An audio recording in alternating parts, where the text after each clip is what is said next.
Hola amigos, ¿qué tal? Les saluda Félix Manco y el día de hoy vamos a hablar de qué sistema político existía antes de la gloriosa democracia de los griegos. Para eso voy a tomar un texto que fue publicado en el año 2014 por los españoles Pedro Barceló y David Hernández de la Fuente, titulado Historia del pensamiento político griego, teoría y praxis. En este libro, los autores hacen una breve historia de la política con datos ya muy actualizados, desde el siglo octavo antes de Cristo hasta finales del siglo quinto antes de Cristo también. O sea, los antecedentes de la democracia y también qué sucede luego de ese sistema y cómo entra a tallar ya en el periodo helenístico de los griegos. En este texto hay muchísimos capítulos y yo voy a tomar el que se titula Semántica política de la era arcaica, que precisamente nos habla de cómo era el sistema social político anterior al de la democracia griega o ateniense. Miren, para hablar de ese periodo de la política anterior a la democracia griega, es muy complicado porque no hay evidencias que comprueben cómo era el sistema social de esos años.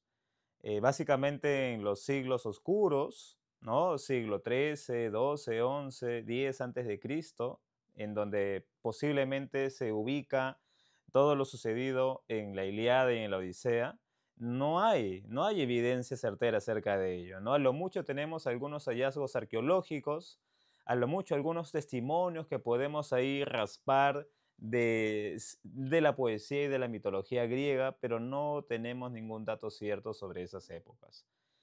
Sin embargo, los autores comentan que no hay información verídica, pero podemos tomar ciertas ideas de aquí y de allá, tanto de la Ilíada, tanto de la Odisea, y también de las tragedias, y también de algunos escritos de Hesiodo, para poder trazar el marco político de los años del siglo X al siglo VIII, básicamente antes de Cristo, en el mundo griego.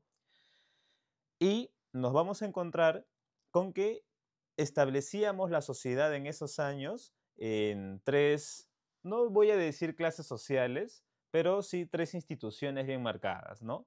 La institución jefe de los basileus o de los basileis, básicamente ellos eran los dirigentes de la sociedad. Luego estaban las clases medias, el pueblo o el demos, que vamos a ver que en el siglo octavo y séptimo hay una transformación cultural y social que ellos realizan. Y debajo del demos están los dulos o los esclavos, que también era parte de la institución social jerárquica de esos años. Vayamos por los basileis. Miren, la palabra basileis se traduce comúnmente como rey o como monarca. Sin embargo, eso no es tan correcto para los autores. A veces por facilismos y por tratar de asemejar la cultura griega arcaica con las monarquías asiáticas, establecemos como si el basilei o como el dirigente de la sociedad griega fuera un rey o un monarca con poderes absolutos, que no lo es. Los autores proponen más bien que en vez de traducir basilei como rey, es mejor traducirlo como presidente, ¿no? O como dirigente de una comunidad. Presidente porque preside la sociedad y además de alguna forma está legitimado por su demos, ¿no? Por el pueblo que o lo elige o lo apoya. Pero de alguna forma el basilei no es un rey o no es un monarca, sino que más bien, de manera anacrónica podríamos decir, es un presidente, es un dirigente, ¿no? Este basileis se puede ver en muchísimos personajes de la poesía homérica. Tenemos a Agamenón, tenemos a Aquiles, al mismo Odiseo, a Héctor, a Menelao, a Néstor, a Áyax, ¿no? Como estos personajes que podemos ver en la épica homérica y que de alguna forma también son basileis de su tiempo. Los basileis tenían diferentes funciones, desde lo militar hasta lo religioso, pasando por lo económico, pasando por lo jurídico. A nivel militar, por ejemplo, los basileis participaban en las batallas, ¿cierto? Además de participar en las batallas, también de alguna forma creaban la estrategia y las tácticas. Y además organizaban los ejércitos también. Luego de sus funciones militares, también tenía funciones jurídicas. Si había un conflicto en la sociedad, el basileis, en compañía del Consejo de Nobles Ancianos y también de la Asamblea Popular, definía cuál era la sentencia final para esos problemas o esos casos judiciales. Además de esa función militar y de la función jurídica, también tenía funciones religiosas el basileis. En las festividades religiosas que había en el mundo griego, era el basileis el que rendía el honor y los sacrificios a los dioses. O sea, el basileis ponía en práctica el ritual y colocaba en el presente a ese relato mítico que tenían los griegos en sus festividades religiosas, ¿no?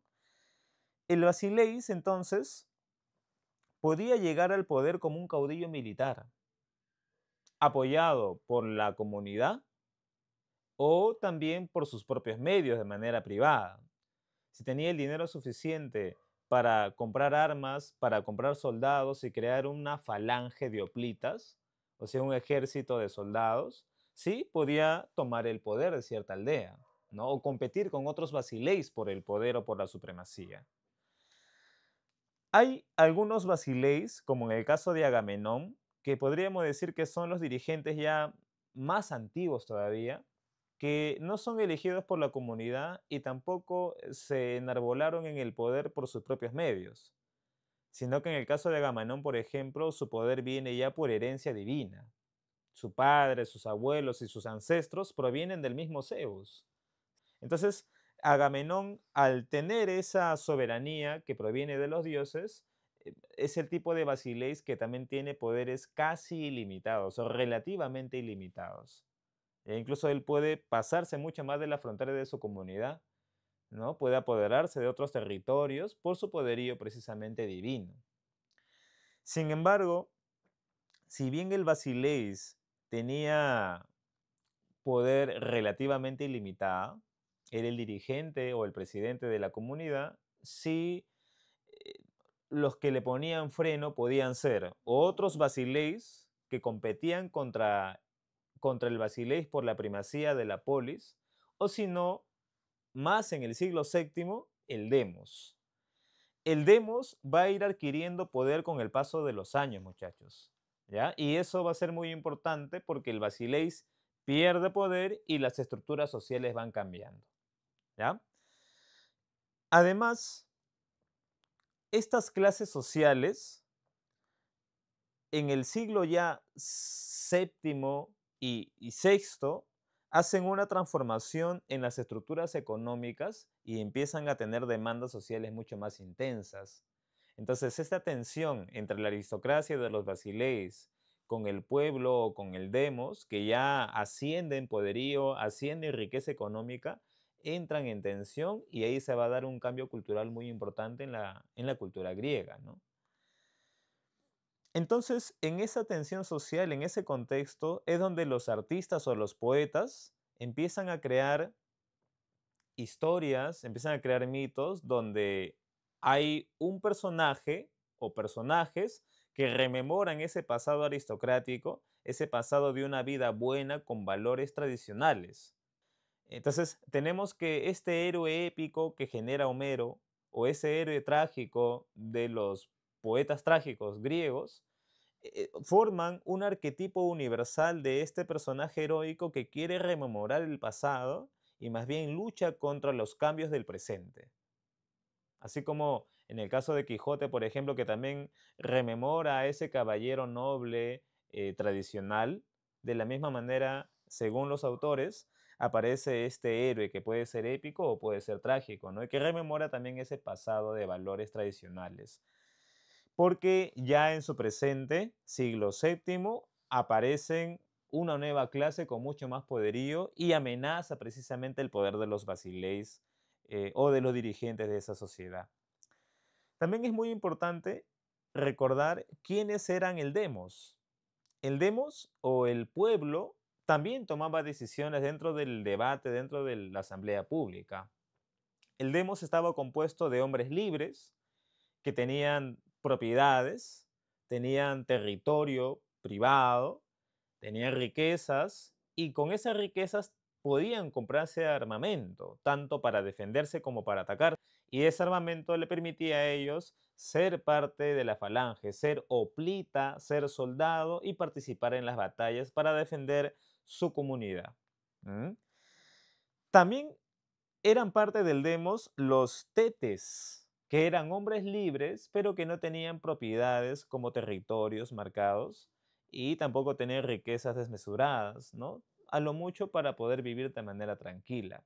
Pero a pesar que no tenían territorio y riquezas aseguradas o privadas, ellos sí podían participar posiblemente en la asamblea pública, o sea, sí se tomaba su palabra dentro del debate social.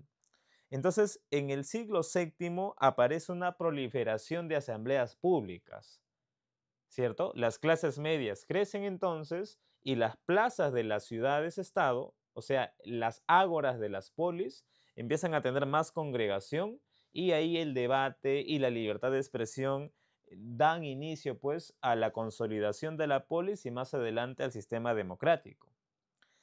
Aparte del demos, también es bueno recordar la institución de los esclavos. Como les había comentado al inicio, para los griegos, la esclavitud no era algo antinatural ni algo inhumano. La esclavitud era completamente necesaria y completamente natural para los griegos. Era una institución. La aristocracia rechazaba el trabajo manual y entonces necesitaban pues de los esclavos para que hagan ese trabajo manual. Además, los esclavos también de alguna forma defendían esa dependencia para con sus aristócratas, para con sus amos, ¿no? Recordemos que en muchos pasajes de la Ilíada y la Odisea, o sea, los esclavos le rinden pleitesía precisamente a sus dueños, a sus líderes, ¿no? Entonces, el dulos, el esclavo, también de alguna forma era parte del sistema familiar, parte de la comarca, digamos, del líder, del basileis, ¿ya?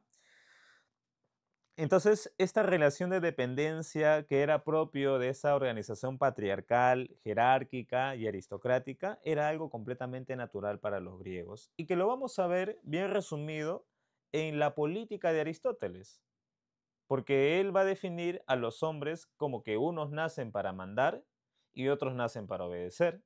Precisamente los que nacen para mandar van a ser los hombres libres y los que nacen para obedecer van a ser los esclavos, ¿no? Y los niños y los bárbaros y también las mujeres de alguna forma en el caso de Aristóteles, ¿no?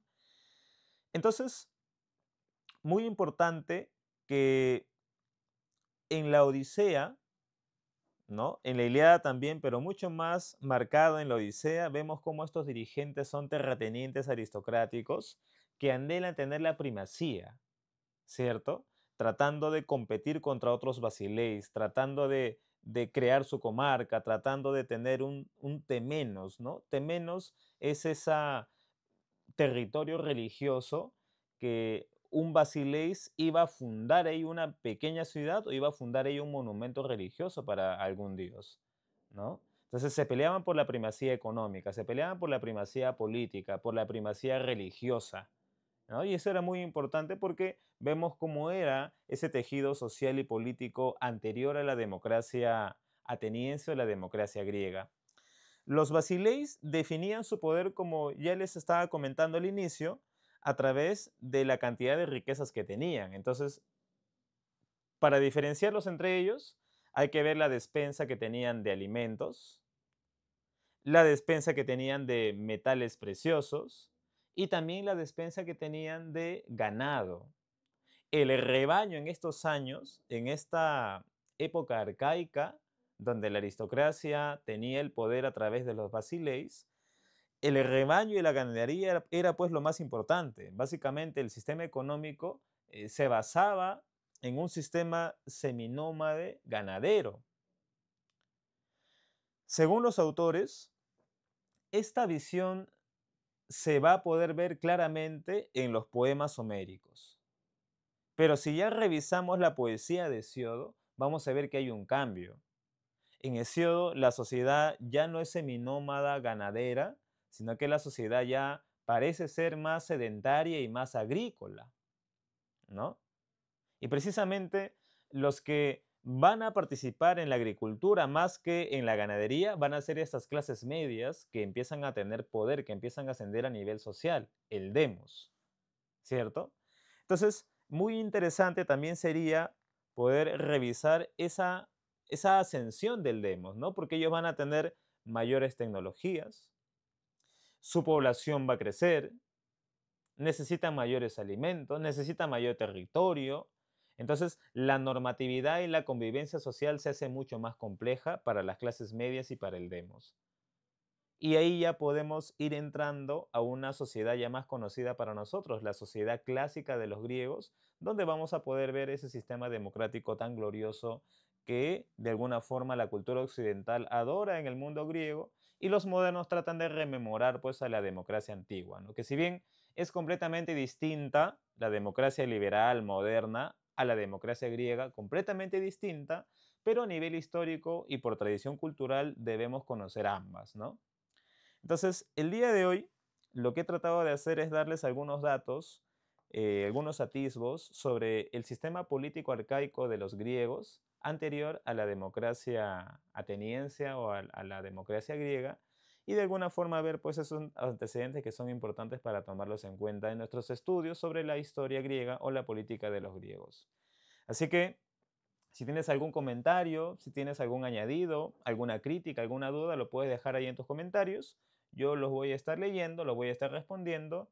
Y bueno, eso sería todo por el día de hoy. Conmigo ya sería hasta otra oportunidad. Cuídense mucho y hasta pronto. Nos vemos. Chao.